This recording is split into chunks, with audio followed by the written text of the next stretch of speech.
Salamat Jesus. Thank you. Amen. Salamat Jesus. Salamat Panginoong Jesus. Glory to Jesus. Dalay ko ng Diyos. We're so glad that you came. Nalipay kay ni nga di among tanan karon. Did you know you are loved so much Nasayo ba kamo nga gihigugma kamo pag-ayos sa Dios? by God? Sa Dios. This is why we come all the way, halfway around the world. Mao na kinuglayo kay sa tanan. Because God loves you Tungod kay Ginoo na higugma ninyo. so much. Dako nga Never feel that you are a nobody. dili nimo mation nga wala kay angayan, di ka angayan ay nahigugma nimo. Never feel that you are nothing. Ayo patian nga wa ka. Because you are something. Kay ikaw usa ka kapila ka gihigugma sa Dios. Through Jesus Christ, Pinaagi ni Ginoo Kristo. you are sons of God. Ikaw mga anak kitang tanang mga anak. You are daughters of God. Kita mga katawhan sa Dios. And He's called you. O gitawag ka niya. He's calling you Gitawag ka niya. to get a hold of His Word. Aron magkabaton ka sa pulong sa Dios sa imong Put kasingkas. His Word in your heart. Aron ang iyang pulong puno sa imong kasingkas. And the Bible says He sends His Word Bibili kayo nga ipadala niya ang iyang pulong. out to bring deliverance Aron maghatag og kagawasan and healing o kaayuhan. to the people, Ngadto sa mga katawhan. to the islands. Ngadto sa mga isla. So if that Word is in you, Wala ang pulong ang nahimo karon. and it becomes alive in Mayroon you, ka ng buhi sa imong kinabuhi. He's going to send you out Aron ipadala ka niya ngadto sa gawas. into the highways and the byways Ngadto sa mga kabukiran. and the hedges Ug ngadto sa nandapit. to help Aron pagtabang. the alcoholic, Aron sa mga parahubog. the drug addict, Sa mga adik. the sinner. Sa mga magkasasala. Amen. Amen. Hallelujah. This is Brother Ron Praise from the Lord. North Susie, Sumuli si precious brother Tom and his Ugaling wife sulong niya si Tom. and his wife Pat Ug ang iyang asawa nga si Pat. and their son Jeremiah. Ug ang iyang anak nga si Jeremiah Torres. Jeremiah. Oh, wala yung wapo rito sa iyo. And they are great ministers of God. Nagdala ako mga katawhan usap sa Dios nga mong They go bisaya ninyo.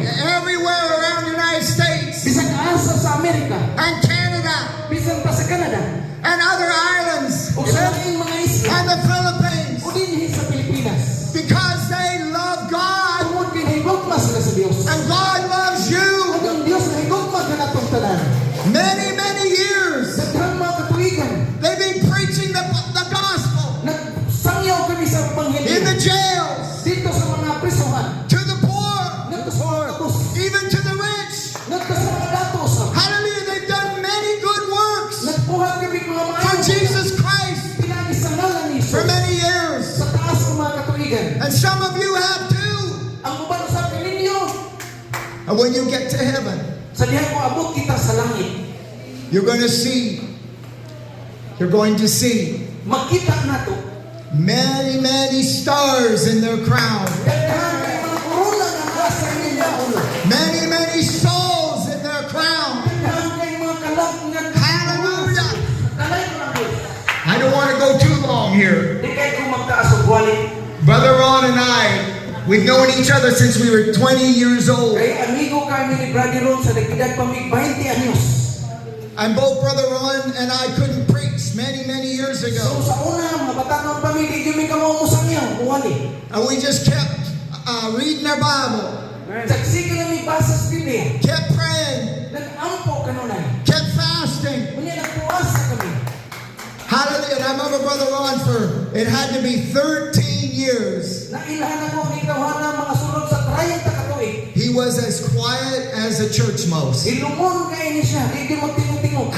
All he did is read his Bible. Ang iyang gihimo, magsigil siya basa sa Biblia. He read his Bible over and over and over. Kanunay siya nagbasa sa Biblia, kanunay. He always sat in the corner. Unya maglingkod lang siya sukot. He never testified much. Unya wala din siya mong testimonyo bisag But kausa. one day, hallelujah, one day, that word of God Ang pulong sa Dios. exploded Ning buto in his soul. sa iyang kalan. And he became a preacher. Nahimo siya. Hallelujah for Jesus. Alam ni Kristo. And he started going here. Kung nagsunod siya din, And he started going there. naghigol sa tagay.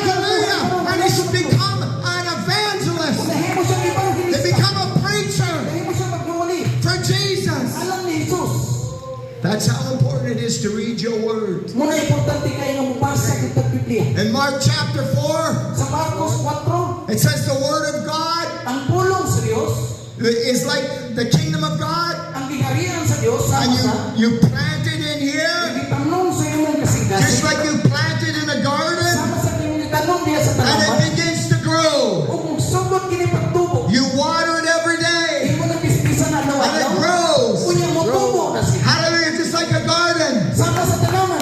Some seeds Ubang mga lisod. take many, many months, Moabot og daghang sanga. and then all of a sudden it comes out of the ground, Unya mo gawas kini and then it starts to grow Unya mo tubo kini. into a great plant, Unya mahimong and then into a tree, mahimong kahoy. and then it brings forth fruit. Unya mamuwag daghang That's how sanga. our lives are. Muna ang atong kinabuhi. That's how the word of God Muna is. ang pulong sa Dios sa atong kasing-kasing. It says it brings forth fruit of itself. Mamunga niyong daghang mga bunga diha sa atong kinabuhi. You just plant it Imo nang itanong sa every day, kada adlaw ang pulong sa and Dios. it'll come up.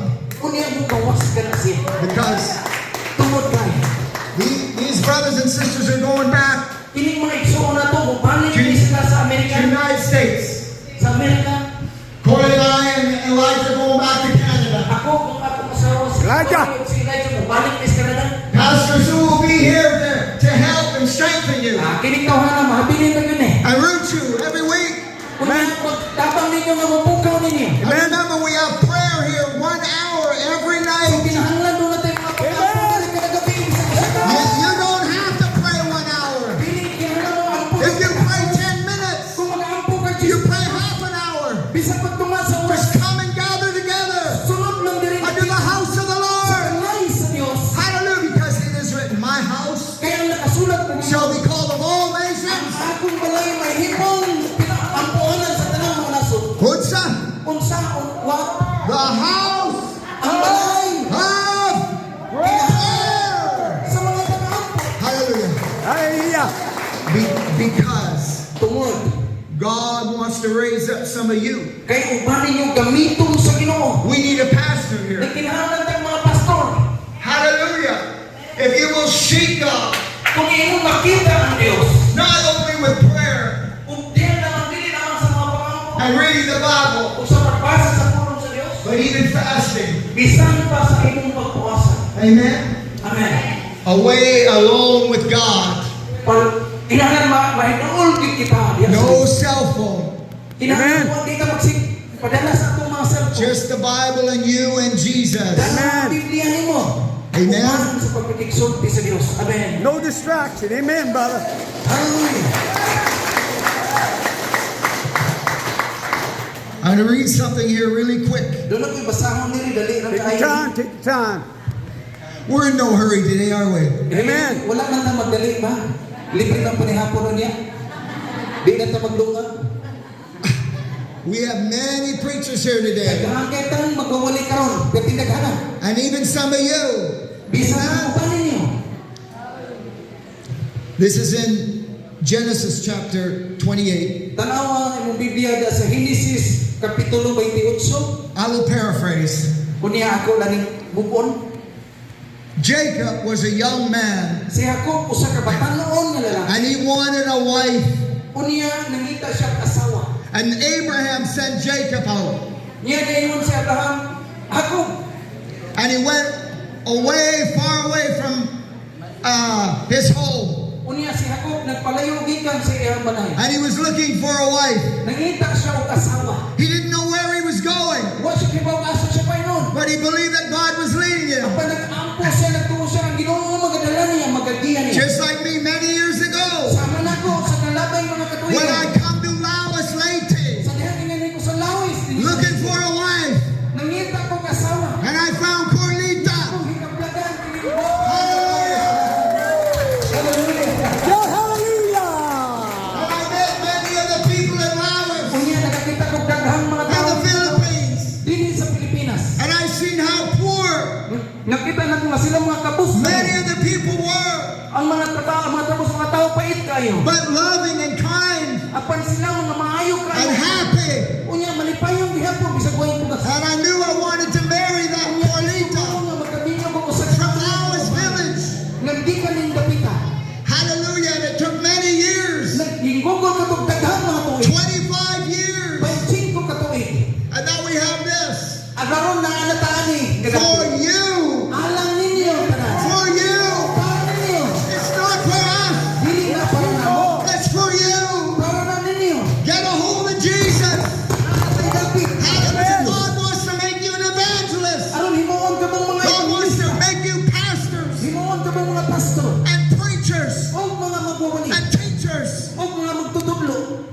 Jacob, Unya si Jacob. he went out and he got tired and he was way in the wilderness. Unya samtang nag-inusara si Jacob, gikapoy siya dito sa kamingawan. He made himself a bed Unya nagngita sa higdaanan. and he took some rocks, some stones Unya nagpundok siya mga bato. for a pillow. Aron himuon niyang una. And he went to sleep Unya nakatug siya. and he had a dream. Unya nagampos. He Nagdampos siya. saw a ladder Nakakita siya hagdanan. Set up.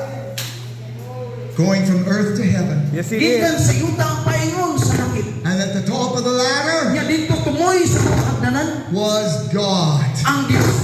talking to Nagakiksa Jacob. kang Jacob. And he woke up. Unya, nang mata siya. He woke up and he said, "This is a holy place." Naingon siya, usa kini kabalaan na. He said, "This is the house of God." Iyo sa kagapit sa Diyos. And he took oil Unya iyang gibutangan og lana. and he anointed that altar that he made where he Iyang slept. gidihog katong dapit niya iyang Just like the brothers gini katong here today sama niya atong magigsunan nga anointed the church. iyang gidihog ang tibuok building. Hallelujah, amen. Amen.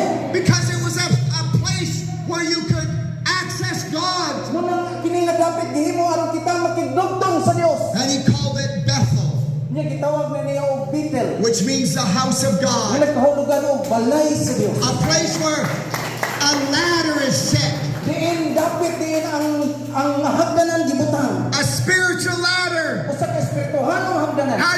that leads to God. Nga nagdala nato ngadto sa And Dios. God will speak to that house, Ang Dios pagigsulti diin to this sa house.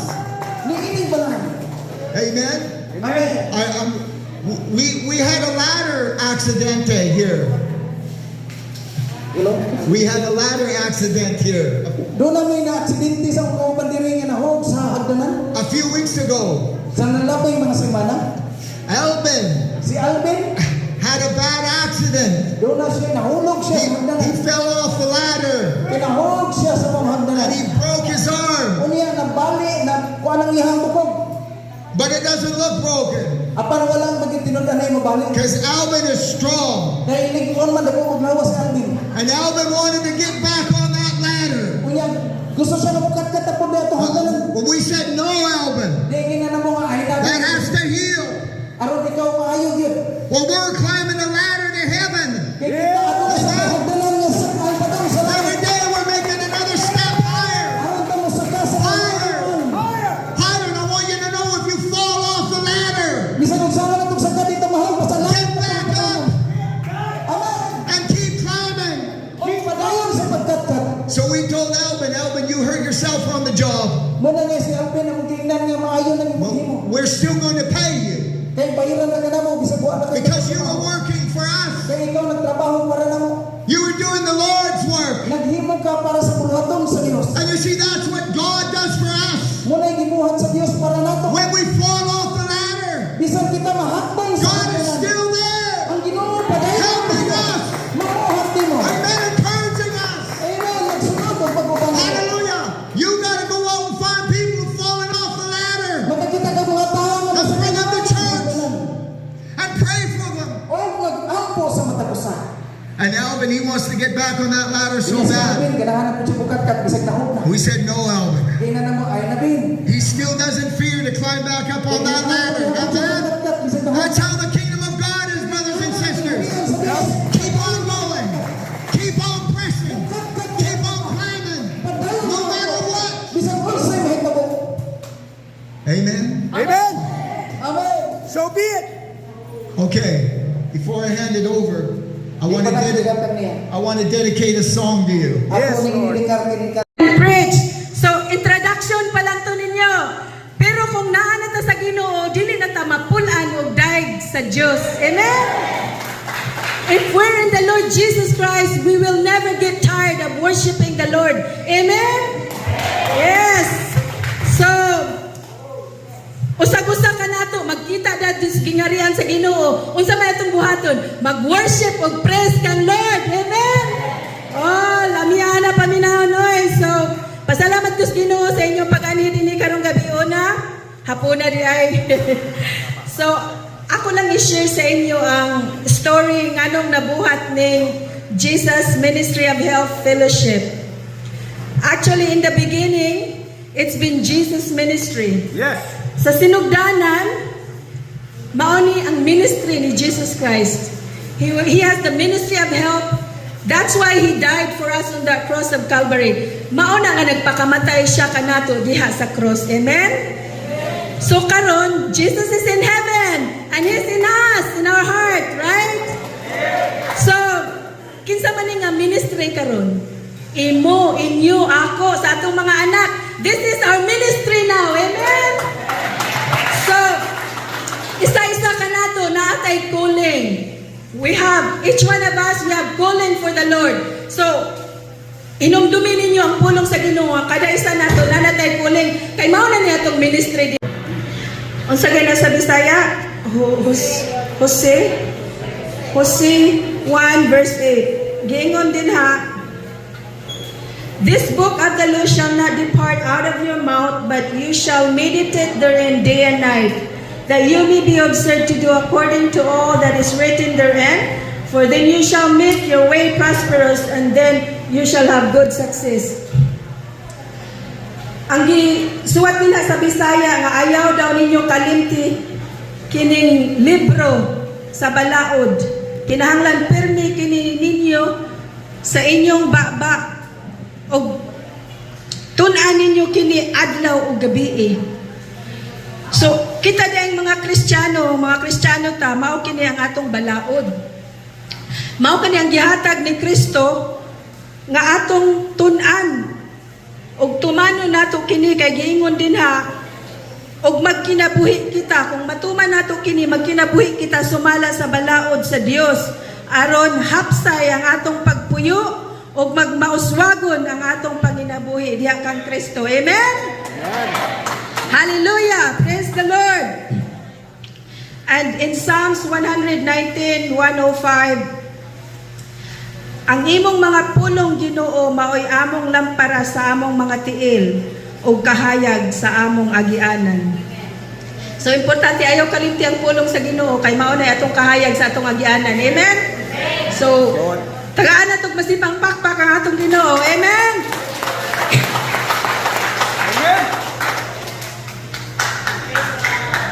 Hallelujah.